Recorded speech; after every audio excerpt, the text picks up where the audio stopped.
صل على سيدنا محمد وعلى آل سيدنا محمد. أعوذ بالله من الشيطان الرجيم. بسم الله الرحمن الرحيم. الحمد لله رب العالمين، والصلاة والسلام على سيد المرسلين وعلى آله وصحبه أجمعين. رب اشرح لي صدري ويسر لي أمري واحلل عقدة من لساني يفقهوا قولي. سبحانك لا علم لنا إلا ما علمتنا إنك أنت العليم الحكيم. ولا حول ولا قوة إلا بالله العلي العظيم. Muka surah 6, baris yang ke-12 daripada atas. Surah 6 yang ke-12 daripada atas. Qala al-muallifu rahimahullahu ta'ala wa nafa'ana bi'ulumihi amin. Yang kelima daripada 6 rukun iman, percaya akan hari kiamat. Percaya akan hari kiamat dengan makna percaya akan hari kiamat. Rukun iman yang kelima ni mengaku putus seseorang di dalam hatinya. Itu makna percaya. Itu makna beriman. Makna percaya beriman ni mengaku putus seseorang di dalam hatinya, jazam, yakin di dalam hatinya. Bukan zan dan bukan syak. Syak ni 50-50. Waktu bukan percaya, waktu bukan beriman. Bukan kata syak, zan berat sebelah percaya, tetapi ada kemungkinan ada sikit tak percaya. Itu zan pun masih lagi tidak dipanggilkan beriman. 99% percaya, tak panggil percaya lagi tu. 99%. 1% tu mungkin dok lah benda ni. Dipanggil, tak panggil percaya lagi, tak panggil beriman. Percaya beriman ni mengaku putus, jazam 100%. Ni panggil percaya beriman. Mengaku putus seseorang di dalam hatinya. Ni bab iman. Adapun pengakuan secara zahir itu pergi kepada Islam. Iman ni hak at-tasdiq al-qalbi, percaya dalam hati, itu iman. Adapun zahir, pengakuan zahir itu pergi kepada Islam. Ini bab iman. Mengaku putus seseorang di dalam hatinya, mengaku putus dengan tetu sungguh. Tentu sungguh makna sahih, pasti ada hari kiamat itu. Ada hari kiamat itu bila masa jua akan datang berlaku kiamat. Tentu sungguh ada hari kiamat. Berlaku sungguh hari kiamat ni. Bila masa jua akan datang berlaku kiamat. Bila masa kiamat akan berlaku. Bila masa ni dengan makna tak tahu bila. Tapi bilakah kiamat, itu sudah tetap di sisi Allah Subhanahu wa ta'ala. Dia kata bila masa ni dengan makna kita tak tahu bila. Bila kiamat ni, bila masa lah. Tu hak kita hak dah tahu. Di sisi Allah bukan bila masa. Di sisi Allah telah menetapkan bilakah kiamat akan berlaku. Tapi di sisi kitanya tak tahu, sehingga kan Nabi SAW pun tak tahu. Malaikat pun tak tahu. Yang mengetahui hanyalah Allah Subhanahu wa ta'ala. Malaikat pun tak tahu. Kita maklum kan, hak dalam hadis berkaitan dengan persoalan Islam, iman, ihsan, qiyamah, tanda kiamat. Kalau dalam hadis 40 hak Imam Nawawi, hadis tu duduk nombor 2. Kan gitu? Fa akhbirni anil Islam, akhbirni anil iman, tu kan. Kalau dalam hadis 40 hak Imam Nawawi duduk nombor 2 hadis tu. Hak nombor 1, hadis nombor 1-nya innamal a'malu binniyat wa innama likulli imri'in ma nawa. Tu hadis yang pertama. Hadis bertanyaan, hadis berkaitan dengan tanya kiamat ni duduk nombor 2. Kalau dalam kitab hadis Riyadhus Shalihin karangan Imam Nawawi juga duduk di bawah tajuk Babul Muraqabah. Babul Muraqabah ni di dalam sikitlah. Di dalam sikit tapi masih lagi sebelah hadapan. Tapi duduk dalam lah. Tapi kalau ni hadis 40, hadis ni duduk nombor 2. Hak Jibril alaihissalam tanya Nabi sallallahu alaihi wasallam, fa akhbirni anis saah. Cerita akan daku ya Muhammad, bila kau kiamat? Nabi pun jawab, qala mal mas'ulu anha bi'a'lam minas sa'il. Mal mas'ulu anha bi'a'lam minas sa'il. Tidak adalah yang ditanya daripada kiamat ni. Tidak adalah yang ditanya daripada kiamat. Siapa al-mas'ulu anha? Siapa yang ditanya? Nabi sallallahu alaihi wasallam lebih mengetahui daripada orang yang bertanya. As-sa'il Jibril alaihissalam. Tidak adalah yang ditanya ni daripada kiamat lebih mengetahui daripada yang bertanya. Dengan makna sama-sama tak tahu. Dengan makna sama-sama tak tahulah. Bukan makna tidak ada yang ditanya ni, Nabi lah yang jawab. Lebih mengetahui daripada yang bertanya. Dengan makna yang bertanya tu tahu, bukan. Dengan makna sama-sama tak tahu. Nabi sallallahu alaihi wasallam tak tahu bila kah kiamat. Jibril alaihissalam pun tak tahu bila kah kiamat.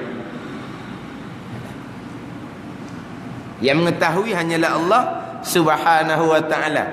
Kemudian barulah Jibril alaihissalam tanya pula, fa akhbirni an amaratiha. Dah tak tahu bila kah kiamat, cerita akan daku apakah alamat kiamat. Tu barulah hadis cerita alamat kiamat. Antalidal amatu rabbataha. Ni alamat kiamat. Ni hadis ni masyhur ni. Orang biasa baca, orang biasa bawa hadis ni. Dah kiamat dah tahu bila, tandaan alamat kiamat. Barulah Nabi pun cerita alamat kiamat. Sebab tu ada pandangan mengatakan Nabi boleh cerita bila kah kiamat. Maknanya Nabi tahu bila kah kiamat. Tapi kenapa Nabi tak jawab? Sebab pengetahuan ni hanya untuk Nabi sallallahu alaihi wasallam. Nabi diperintahkan sembunyi. Ada pandangan. Dia mengatakan bahawa hak Nabi jawab mula-mula tu, mal mas'ulu anha bi'a'lama minas sa'il ni, hak mula-mula. Sebelum diberitahu oleh Allah Subhanahu wa taala, kemudian Allah Taala beritahu pada Nabi sallallahu alaihi wasallam bila kah kiamat. Kemudian Nabi diperintahkan sembunyi. Pandangan ada dinakalkan oleh Imam As-Suyuti. Ada dinyatakan dalam kitab Dalilul Falihin, syarah kepada kitab Riyadhus Shalihin, babul muraqabah. Babul muraqabah. Ada pandangan dinyatakan dalam kitab Dalilul Falihin. Maknanya Nabi tahu. Masa Nabi jawab tu Nabi tak tahu. Nabi tahu kemudian. Setengah pada mengatakan Nabi tahu. Masa jawab tu Nabi tahu, tapi Nabi tak boleh jawab tahu sebab sudah diperintah oleh Allah supaya sembunyi. Nah, mana kata Nabi tahu? Tu tanda tu. Tanda kiamat, alamah kiamat. Nabi boleh jawab mana kiamat bila? Nabi tahulah. Tapi Nabi dilarang menyampaikan. Sebab tu kalau pergi pada sifat Nabi, sifat Rasul, tabligh, menyampaikan tu kan. Menyampaikan tablighu ma umiru bi tablighi, menyampaikan akan wahyu yang disuruh siapa? Menyampaikan wahyu yang disuruh siapa? Maknanya faham di sini bukan semua wahyu daripada Allah diperintah siapa. Maka ulama bahagi 3. Wahyu yang diwahyukan pada Nabi SAW yang diperintah siapa, maka Nabi pun siapa, mustahil Nabi sembunyi. Ada wahyu yang diwahyu pada Rasul, kemudian Rasul diberi takhir, diberi pilih. Nak siapa kepada sebahagian sahabat dan tidak siapa pada sebahagian sahabat yang lain. Sebab sahabat sendiri pun tak sama dia punya kedudukan. Dia punya kedudukan martabat pun tak sama. Maka wahyu ni disampaikan kepada Rasul, kemudian terpulang pada Rasul nak siapa kepada mana-mana sahabat. Mungkin wahyu ni diceritakan kepada Abu Hurairah, tidak diceritakan kepada orang lain. Mungkin wahyu diceritakan kepada Sayyidina Ali karramallahu wajah, yang tidak diceritakan kepada orang yang lain. Kemudian ada wahyu. Perkara ni khusus untuk Nabi sallallahu alaihi wasallam. Dan Nabi orang lebih kan? Mesti ada perkara yang hanya diwahyukan kepada Rasul untuk Rasul saja. Jangan duk siapa. Maka ni Rasul pun tak siapalah. Sebab Rasul amanah. Kalau Rasul wahyu yang hanya untuk Rasul, Rasul pergi siapa, jadi khianah lah jadinya pula. Maka perkara apakah yang hanya diwahyukan kepada Rasul, yang Rasul tak boleh siapa kepada orang lain? Apa perkara itu? Hak wahyu yang diperintahkan siapa? Hak ada di kita sekarang lah. Hak wahyu yang dipilih kepada Rasul. Ada yang Rasul siapa kepada mana-mana sahabat, dan ada yang Rasul tak siapa. Ada wahyu yang khusus untuk Rasul sahaja, yang mana Rasul dilarang siapa. Hak yang 3 ni apa dia? Apa dia yang 3 ni? Wahyu ni hanya khas untuk Rasul, kemudian Rasul dilarang siapa. Apa perkaranya? Apa perkaranya? Apa dia? Tak boleh nak jawab lah, sebab Rasul tak siapa. Nak jawab ke mana? Dan sekarang ni perkara ni, wahyu ni hanya untuk Rasul, dia dilarang siapa. Maka Rasul ni amanah, tak siapa lah. Apa perkara tu? Apa nak tanya lagi ni? Tak tahulah, sebab Rasul tak siapa. Ke mana? Hak tu betul nak jawab. Cuma setengah ulama mengatakan di antaranya kemungkinan bilakah kiamat, atas pandang kata Rasul mengetahui, tapi untuk Rasul saja.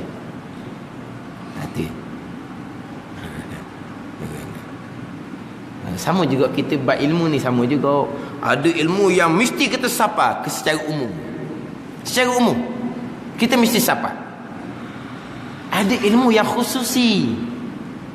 Ilmu ni kita buat kelas khusus. Kalau nak masuk kelas ni, orang hak kita kata gak luluh bahkan dapat peperiksaan, boleh masuk kuliah ni.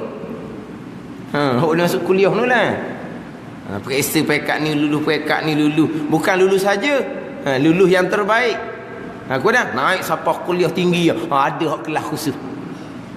Sama juga dengan ilmu. Hak kita nak sapa di majlis surah ni, ini ilmu hak mesti sapa pada semua orang. Hak semua orang wajib mengetahui. Kita sapa lah. Tapi ada ilmu yang khusus, yang lebih tinggi, kita buat kelas khusus. Jangan buat kelas umum. Lepas tu timbul pula, tak takkan saya kelas saya ni, saya nak periksa siapa-siapa masuk kelas saya fardu ain dulu dah. Sebab apa? Awak ajar fardu ain kan? Tak ada masalah lah. Dah saya ajar tinggi. Kenapa awak ajar tinggi dalam kelas umum? Kelas umum kan? Apa ajar tinggi? Lepas tu timbul pun soalan. Takkan saya nak periksa hak masuk kelas saya tu lepas fardu ain? Kelas khusus lah.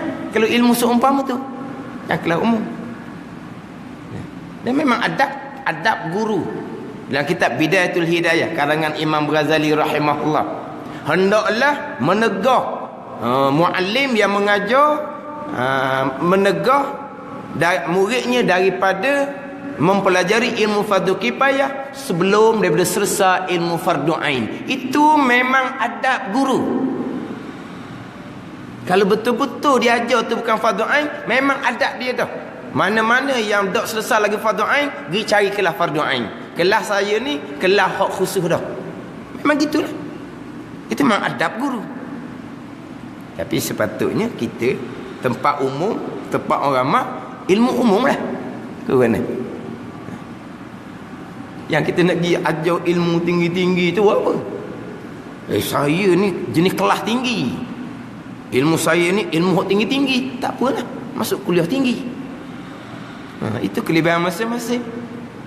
Tapi kalau orang tu ilmu tinggi mana sekalipun, pasti ilmu asas dia pandai. Ajarlah kata ilmu asas.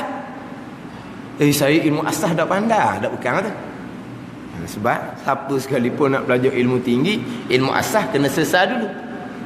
Maknanya hak tinggi ajar kelas khusus. Hak asas-asas ada tak? Lepas tu saya mengaji dengan tugu saya dulu, mengajar kitab-kitab tinggi, kitab hikam ke, adrun napih ke, tugu yang sama baca tauhid sifat 20. Solid dia mengajar. Mengajar bab pekoh semayang, solid dia mengajar. Mengajar. Hak kelas hak tinggi ni kelas tinggi lah. Hak kelas khusus, kelas umum maghrib ni tauhid sifat 20. Baca Muniyatul Musalli tu dia baca. Tapi pada masa dia baca kitab umum ni, kitab tauhid sifat 20 ke, dia mengajar kitab pekoh bab semayang ke, sama macam orang lain. Tak ada bunyi pun dia selit situ hak tinggi-tinggi, tak ada. Dia tak ada. Maknanya macam ustaz-ustaz lain kan. Tapi apabila siapa time mengajar kitab hak tinggi, aku pasang dia tu orang tertentu saja. Aku pasang dia tinggi. Berbeza dah pada masa walaupun maghrib tadi kitab asas dia ajar macam biasa. Lepas isyak kuliah khusus dia ngajar tu sudah berbeza. Sebab apa? Ini orang panggil mursyid. Guru yang mursyid. Mana mursyidnya? Dia boleh letak ilmu di tempat ilmu. Tempat. Kemudian dia boleh beri ilmu kepada siapa yang sepatutnya terima ilmu. Ini mursyid. Bukan beri tu. Tu tak kenal. Tak berapa kenal ilmu. Ada gitu kaedah dia. Masa baca tauhid pegangan, dia kopah bab pegangan, tak kait pun bab syuhud. Syuhud bab maqam. Masa dia baca kitab hakikah, cerita bab syuhud. Bab syuhud bukan bab pegangan. Beza dia tu memang huraiannya berbeza sebab kedudukannya berbeza. Tapi kalau baca tauhid sifat 20 pegangan, dia pergi pada ingatan. Baca kitab hakikah syuhud, dia pergi pada pegangan. Tu awal-awal lagi dah. Tu bukan. Tapi mengajar kuliah maghrib pegangan, kupas bab pegangan. Lepas isyak kuliah khusus pula, hak mengajar bab syuhud, kupas cara syuhud. Tak capuk. Ini panggil mursyid. Ada. Maknanya masa dia mengajar hak syariat ni macam orang lain. Tak ada. Kita tak tahu pun. Kemudian hak masuk kelas khusus tu pula memang hak mengaji hak ni. Hak asas-asas ni memang mengaji belaka dah. Ni baru kena. Hak gigi ngaji pula memang budak-budak pondok belaka. Budak-budak pondok hak ngaji lama belaka dah. Bukan semua orang pergi. Kenapa? Dia letak tu kena tepat. Sebab dilarang kita menyampaikan ilmu yang tinggi yang bukan kepada ahli. Sebab apa? Akan membinasakan dia. Membinasakan macam mana? Dah fardhu ain tak ngaji ilmu tinggi, salah dah situnya. Kemudian dia tak pandai letak, dia rasa macam dia dah. Apa soal dia? Tapi jangan halang ilmu yang tinggi kepada orang selayaknya. Berapa? Nanya pula dianya. Dia berhak. Gitu lah. Jangan beri ilmu yang tinggi ni kepada yang tak selayaknya. Rosak dia. Jangan halang ilmu tinggi ni kepada orang selayaknya. Nanya seumpama tu. Dia berhak. Berhak mengetahui. Ada gitu ya. Kan? Tapi kalau kita kelas maghrib ni kelas umum. Ilmu umum lah. Macam mana? Tapi ilmu umum ni orang mengajar pun tak standard. Orang mengaji pun tak standard. Standard. Pergi ngaji ke apa saja haji? Ngaji tauhid pada 20. Macam orang lain juga. Lepas tu esok kita apa pula? Ngaji bab wudu. Bab wudu orang tua. Orang tua pun ngaji bab wudu lagi. Oh lah, bab wudu kan bab wudu saja. Bab air mutlak lagi, air mustamah. Air mutlak mustamah pun ngaji. Air pahit banyak tu kan. Mutlak mustamah awak apa lagi? Bukan ni tak ada air. Air pahit pelana. Tak payah air mutlak mustamah dah. Air pahit banyak. Oh sedap. Air pahit banyak. Bila air pahit putu? Air pahit putu. Nak cari air mana? Telaga ada. Cari air mana? Hak kita sipang tu lah. Hak kita sipang buka tengok Allah. Minyak dah air. Dah lama-lama dalam bekas ni. Minyak dah air ni. Beleming tak macam beleming gitu. Guana ni. Mutlak ke dak air ni? Mengigah lah dah. Padahal tu je adanya. Ni tak boleh pakai. Apa tak ambil semayang mana? Tu ni air beleming dah ni. Air mutlak. Tu beleming dah lalu ni. Mutlak beleming guana pun. Dia kena ngaji lah. Air pahit banyak dah. Mutlak mustamah awak benda ngaji dia kata. Jadi mana ngaji waktu tu kadang-kadang nak royak kat orang pun rasa malu. Dah ngaji ilmu biasa-biasa. Lepas tu malam tu ngaji bab apa pula? Ngaji bab taubah. Tak habis lagi taubah. Jangan. Lepas tu ngaji bab ikhlas. Tak kerti lagi ikhlas ke apa? Dia tanya. Dia ngaji ke apa tu? Dia betul Fatihah. Patah tak betul lagi lama kening. Jangan. Orang kata gitu. Dah pergi betul Fatihah dengan Tok Guru. Tak apa lama kening Fatihah awak tak betul ke?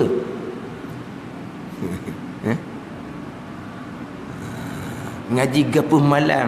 Mengaji. Tinggi dia mengaji. Kita pun luar lah hidung. Orang tukang ngaji. Tukang ngaji apa? Tak boleh kelima sama. Ngajar kita apa? Tengok. Payah nak cari tu. Ustaz boleh ngajar kitab tu tinggi tu. Kelas. Tapi kalau ngajar sebab 20. Macam orang lain. Kan? Jadi ilmu pun samalah. Ilmu hak umum, ilmu hak khusus. Ada perkara yang memang kita tak nak cerita. Walaupun perkara itu sebenar sekalipun. Sebab apa? Terkadang kalau cerita jadi fitnah. Saya cerita.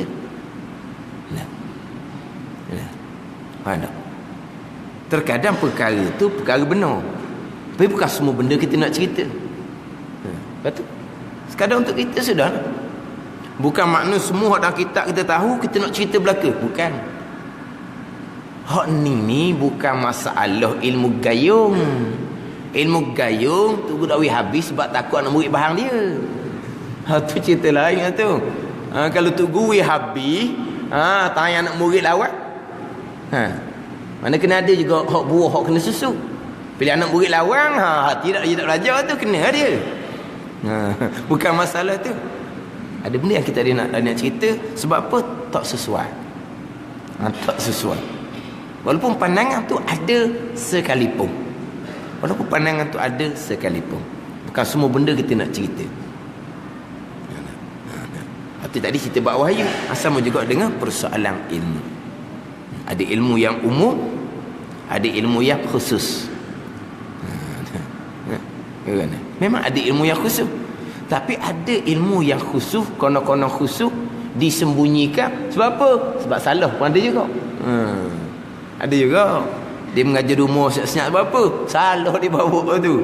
Kadang-kadang ilmu saya ni khusus. Nak ngaji mari rumah saya. Ilmu ni ilmu mahal. Tak boleh semua orang dengar. Kena ngajar senyap-senyap. Sebab kalau dengar dia ayam terpam masuk syurga retek dia kata. Ada orang tanya tok guru saya dululah. Dia kata ilmu ni kalau dengar dia ayam pun masuk syurga retek. Lepas tu kata apa masalah ayam masuk syurga luar kan?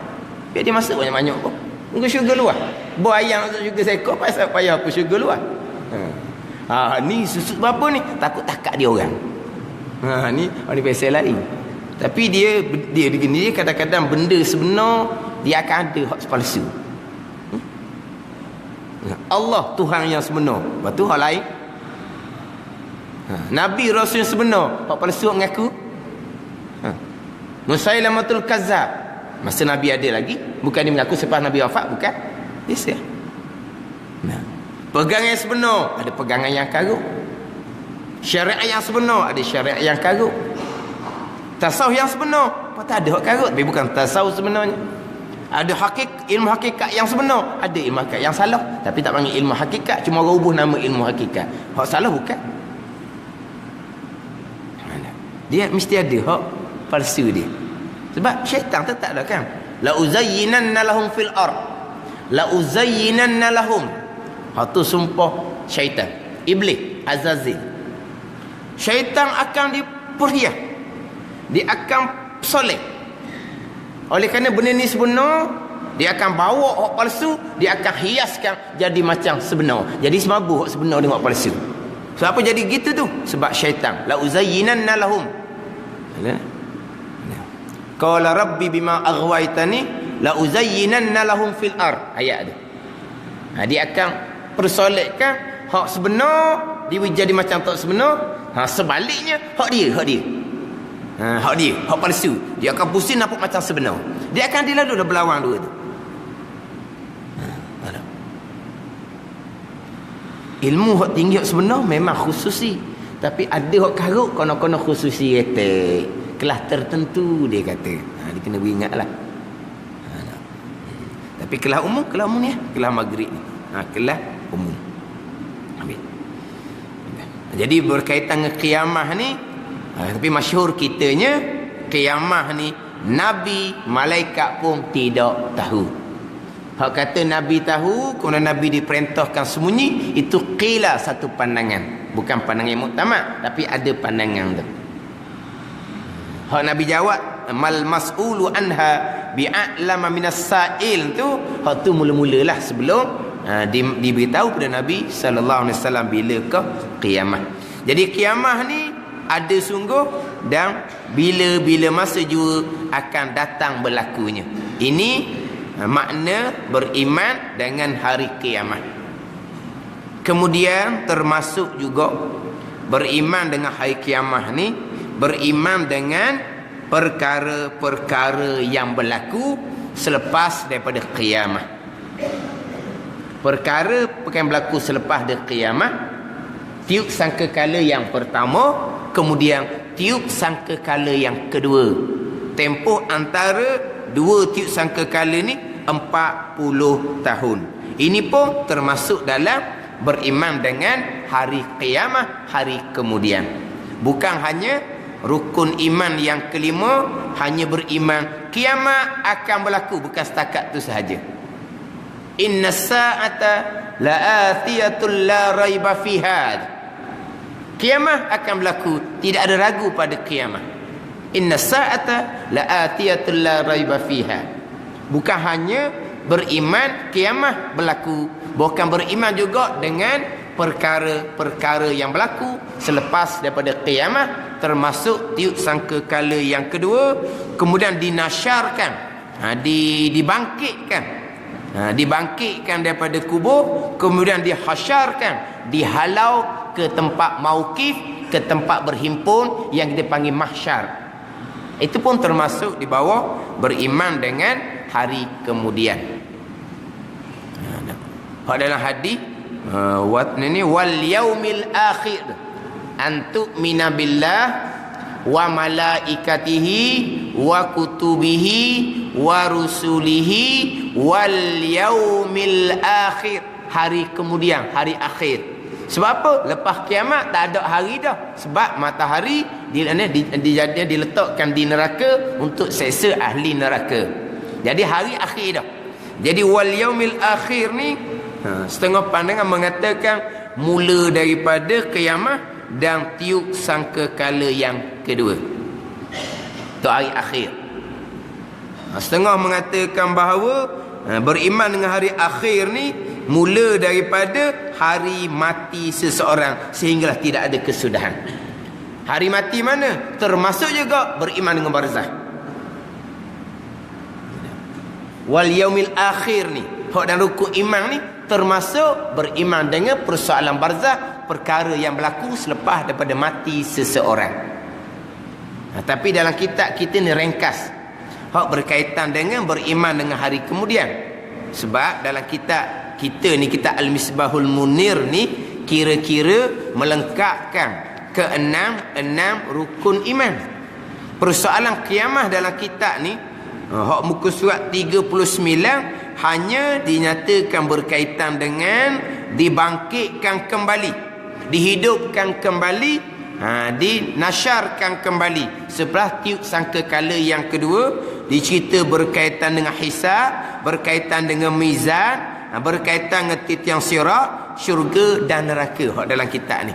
Adapun dalam kitab Faridatul Faraid, dimulakan dengan persoalan barzah. Dimulakan dengan persoalan barzah.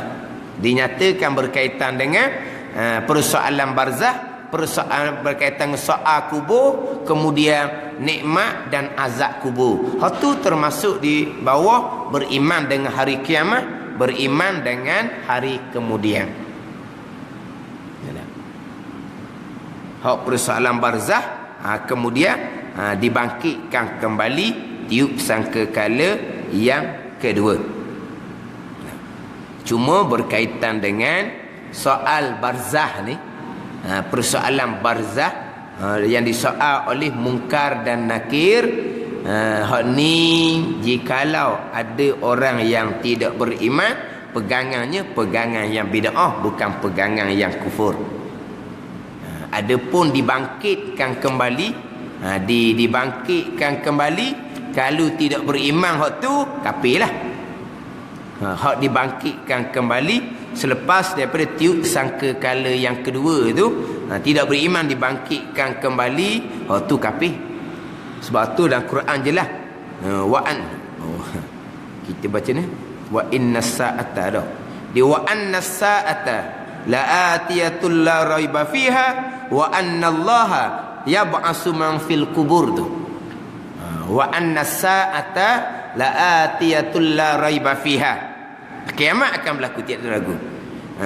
Wa annallaha yab'asu man fil kubur, Allah Taala akan membangkitkan mereka dalam kubur. Ni dipanggil nasyar, dibangkitkan kembali. Ni kalau tak beriman kafir.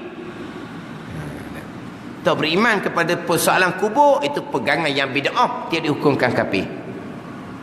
Tak beriman dibangkitkan kembali, itu kafir. Minha khalaqnakum wa fiha nu'idukum wa minha nukhrijukum taratan ukhra. Wa minha nukhrijukum taratan ukhra. Kami akan bangkitkan kembali. Kami akan bangkitkan kembali. Hak dalam surah Yasin tu, qala man yuhyil 'izama wa hiya ramin. Qul yuhyiha allazi ansha'aha awwal marrah. Qala man yuhyil 'izama wa hiya ramin. Siapakah yang akan menghidupkan tulang dalam keadaan tulang tu hancur? Hancur dah tulangnya. Siapa yang akan menghidupkan kembali? Siapa yang akan membangkitkan kembali tulang yang sudah hancur? Qul, jawab alimu ya Muhammad, yuhyiha allazi ansha'aha awwal marrah. Yang menghidupkan kembali tulang yang hancur tu adalah yang menjadikan awal-awal itu. Sekarang ni tulang ada hancur. Hak awal-awal itu Allah yang menjadikan awal-awal. Ada tak gapa-gapa? Tak ada. Allah boleh jadikan daripada tak ada kepada ada. Sekarang ni ada kan, cuma hancur. Yang menjadikan awal itulah yang akan menghidupkan beli tulang yang hancur. Dia panggil apa? Jawapan yang logik akal dipanggil. Logik akal. Siapa yang akan menghidupkan kembali tulang yang hancur? Tu tulang hancur. Hak Tuhan buat hari tu. Hak awal marrah tu. Hak mula-mula Tuhan buat hari tu. Daripada tak ada Tuhan buat ada. Hak ni ada tulang hancur, pelik apa ni? Hak kosong Tuhan boleh buat ada. Hak sekarang ada hancur, payah Tuhan nak hidupkan kembali. Jadi ayat ni cerita bab dihidupkan kembali. Hak ni wajib beriman, tak beriman dihidupkan kembali, hak tu kafir.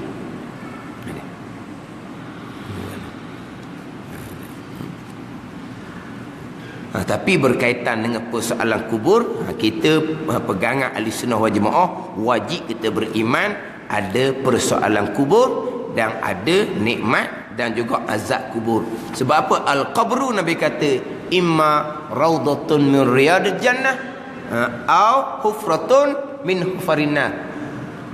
Al-qabru imma raudatun min riyadil jannah. Kubur ni Nabi kata sama ada kebun daripada kebun syurga, au hufratun min hufarinnar, ataupun lubang daripada lubang neraka. Mana apa? Ada ni nikmat alam barzah dan ada azab di alam barzah. Dan ada persoalan di alam barzah. Jadi itu pun setengah pandangan termasuk di bawah beriman dengan hari kemudian. Dan ni kan banyak kan orang bawa berkaitan dengan persoalan barzah. Hak berlaku di alam barzah. Hak wajib kita beriman ni secara umum sahaja. Secara detail tu baguslah, secara detail, cara mendalami tu. Mana kita beriman secara kasar. Selepas dikebumikan akan datang 2 malaikat. Kemudian malaikat tu Munkar dan Nakir, ataupun satu daripada 2 hak tu tak samalah. Ada orang yang Munkar dan Nakir yang tanya, ada orang Munkar saja tanya, ada orang Nakir saja tanya. Itu berbeza. Kemudian orang Islam ke, orang beriman ke, orang kafir ke, Munkar dan Nakir sama yang akan tanya, bukan malaikat yang lain. Walaupun ada setengah pandangan Munkar dan Nakir hanya tanya puak-puak fasik dan puak-puak kafir sahaja. Orang mukmin yang soleh, malaikat lain pula tanya. Malaikat namanya Mubashir wa Bashir, itu nama malaikat. Yang tanya orang-orang mukmin yang soleh. Itu dia ada pandangan-pandangan yang berbeza. Di pandangan muktamaknya Munkar Nakir belaka tanya, orang mukmin soleh pun Munkar Nakir, orang fasik pun Munkar Nakir yang akan tanya, orang kafir pun Munkar Nakir, tapi muka tak sama, cara soalan pun tak sama. Tu jelah. Sama hak cabut nyawa tu lah, Israel belaka. Tapi ketika cabut nyawa orang yang beriman, muka balas lain. Cabut nyawa orang yang fasik kafir, muka balas lain. Tapi malaikat yang sama. Tu jelah. Kemudian apa persoalan ni? Persoalan macam hak baca dalam talqin tu. Persoalan pertamanya, marrabbuka, siapa Tuhan kamu? Itu persoalan yang pertama. Allahu Rabbi, Rabbi Allah. Allahu Rabbi, Allah Tuhanku. Jawab tu jawab dengan lidah ke? Yusabbitullahu allazina amanu bil qauli tsabit fil hayatid dunya. Hak nak jawab ni pegangan masing-masing yang datang daripada amal-amal ibadah. Sebab ini persoalan akidah. Marrabbuka ni yang boleh jawab orang yang mengenal Allah Subhanahu wa taala, orang yang ada akidah. Sebab itulah persoalan barzah ni, setengah pandangan mengatakan persoalan barzah adalah persoalan berkaitan dengan akidah. Setengah mengatakan tanya sekalian akidah, setengah mengatakan tanya sebahagian daripada persoalan akidah. Ini persoalan barzah. Pertanyaannya berkaitan dengan iman, persoalannya berkaitan dengan akidah, berkaitan dengan tauhid. Itu persoalan. Kemudian tauhid ni kuat tak kuat, bergantung kepada amal ibadah. Tapi kalau tauhidnya tak ada, amal ibadah tak ada. Itu je. Tak ada apa pada masa hidup kuat semayang, kuat puasa, tak ada. Kalau tauhid tak ada, akidah tak ada, pegangan tak ada, semayang tak ada, puasa tak ada nilai sikit abuk pun. Saya dengar satu ceramah tu dia kata, kalau akidah tak betul, semayang 1000 tahun sekalipun. 1000 tahun semayang. Berjihad 1000 tahun sekalipun, mati dalam jihad sekalipun, akan ditolak mentah-mentah jikalau tidak ada akidah.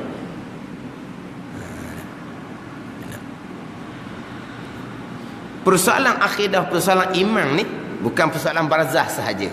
Persoalan khatimah, dekat nak mati pun persoalan iman, persoalan tauhid, persoalan akidah. Hak syaitan mai khumung nak goda anak Adam di kesudahan ketika nak mati itu bukan godaan berkaitan dengan syariat. Mu jangan semayang lah, mu jangan tutup aurat lah. Tak ada tu. Persoalannya persoalan berkaitan dengan iman, persoalan berkaitan dengan akidah. Hak syaitan nak goda anak Adam tu. Jadi perkiraan khatimahnya perkiraan iman masing-masing. Sebab itulah husnul khatimah hak kita dak minta. Allahumma khtim alaina bi husnil khatimah wa la takhtim alaina bi su'il khatimah. Kita minta supaya Allah Taala sudahikan kita, akhiri kita dengan pengakhiran yang baik, jangan akhiri kita ni dengan pengakhiran yang jahat. Apa pengakhiran yang baik? Imam Asy'ari mengatakan bahawa al-maut 'alal iman. Mati dalam keadaan iman selamat. Itulah husnul khatimah. Baik kesudahan. Iman selamat. Nak iman selamat ni, yang pertama kena ada iman, kena ada akidah.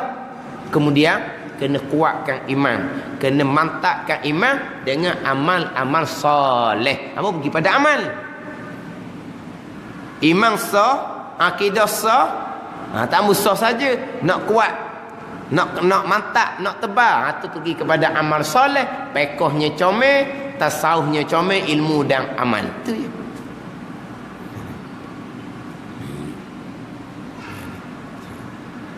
Kalau mati dalam keadaan tidak ada pegangan, itu seksaan selama-lamanya, tak ada nilai. Itu tak ada nilai. Janji mati dalam iman, walaupun kemungkinannya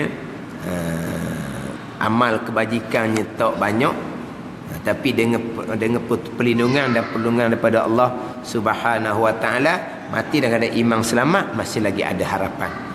Orang mukmin tapi fasik.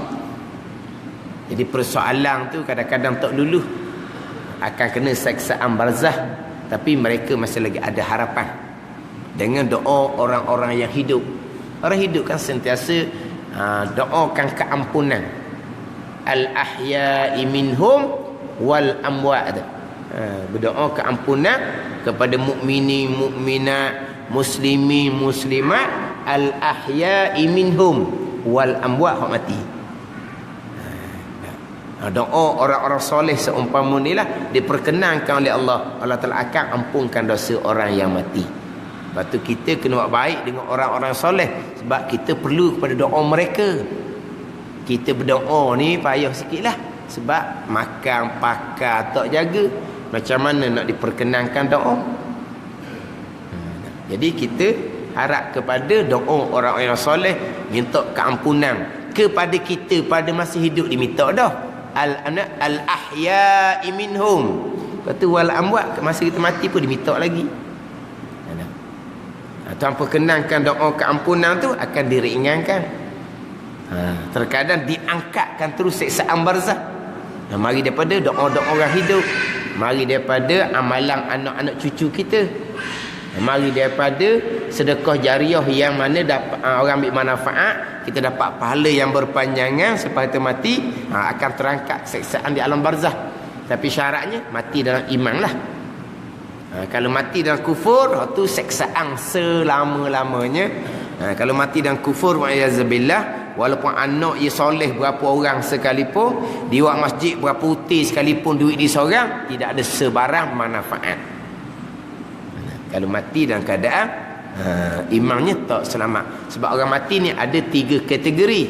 Mukmin yang soleh, raudhatun min riyadil jannah, kebun syurga.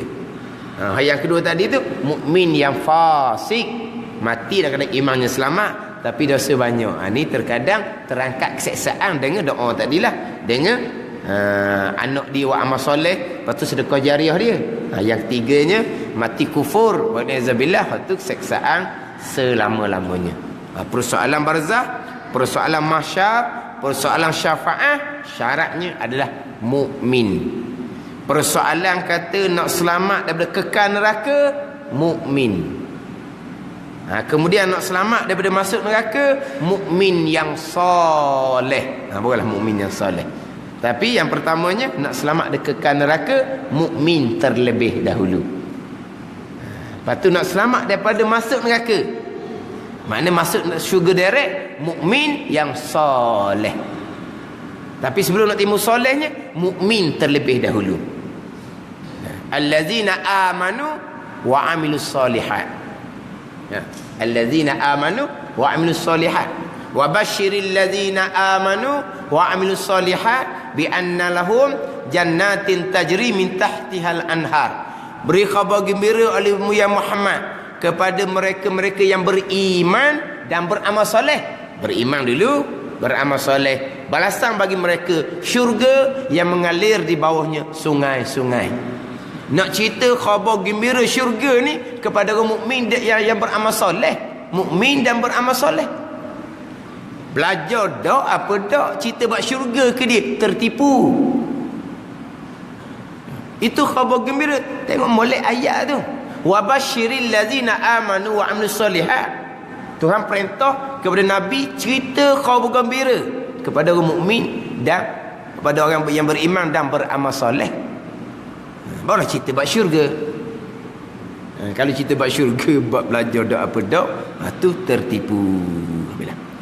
Jadi beriman dengan hari kemudian ni termasuk beriman dengan kiamat. Tiup sangka kali yang kedua, dibangkitkan kembali, dihimpun di mahsyar, kemudian ada syafaatul uzma, kemudian dihisab, ada mizan, ada telaga haud, ada tiang sirat, ada syurga, ada neraka, dan melihat zat Allah Subhanahu wa taala. Itu termasuk dalam beriman dengan hari kemudian.